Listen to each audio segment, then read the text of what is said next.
Welcome back, brothers and sisters. I am Braden. This is Langley Outdoors Academy, the place where we not only talk about what's going on in the gun world, but also how we're going to fix it together. And the content that I'm going to show you right now is a very good example of how the lawfare that the left, through Everytown for Gun Safety, all those huge organizations that are attempting to destroy us through lawfare, how it's backfiring. Everything's going to be linked in the description box below. I can't wait to hear what you guys think on this one. Please send this one out. And of course, make sure you hit that like button, subscribe to the channel, and turn the notification bell on.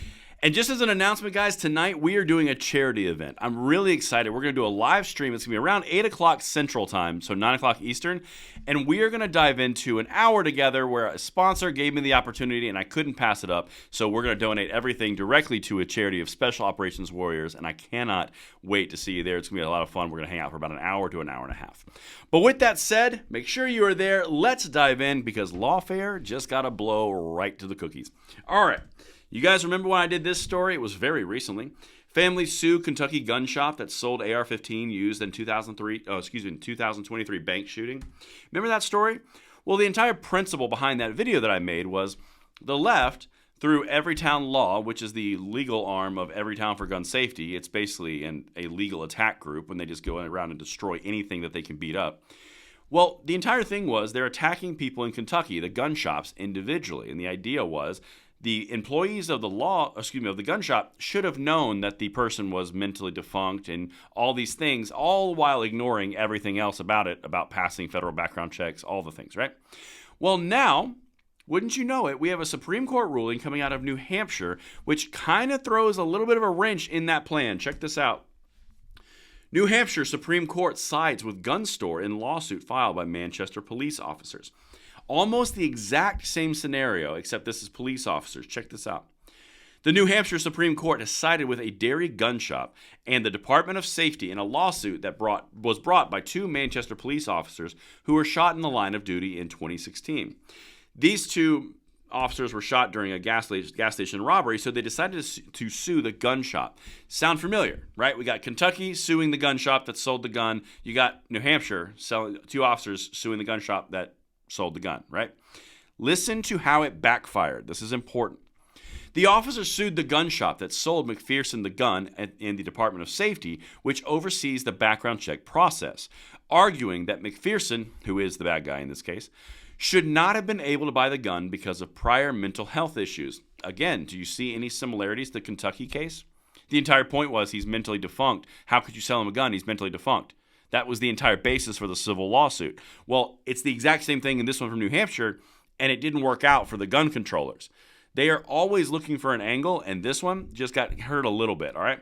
Quote, as long as the sale was legal, a gun dealer cannot be held liable for something someone else chooses to do. This is the attorney for the actual gun shop in the state. Does that sound at all familiar? Like the Mexico lawsuit, which is funded through an organization that was started by one of the prior Everytown founders? Sound at all familiar?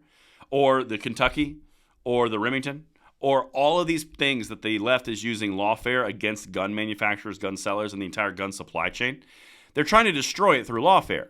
Well, in this scenario, this sure sounds like that ain't a good viable option. I got a few more things from this. Listen to this. And this is incredibly huge stuff, particularly when you look at the light of what they're trying to do nationwide. The gun shop in the state argued that no state or federal disqualifiers came up during the background check. The Supreme Court agreed with the lower court's ruling in the case and further ruled there is no liability for either party. Now, this is where it gets really fascinating. If you look at New Hampshire, you have the state-level background check, you have the FBI NICS background check, and you have the gun shop, okay?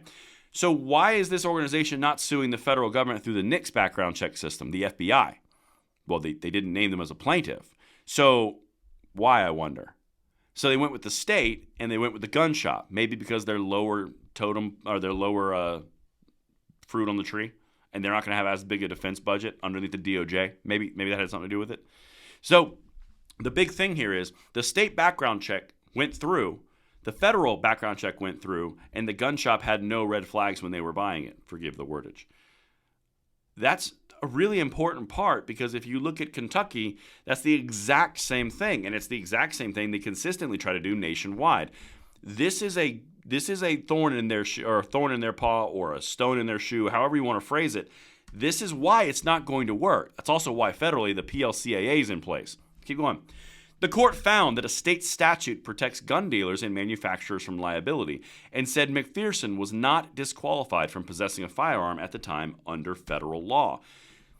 If he's not disqualified, he passes the background check system, the store says he acts normally, what do you want?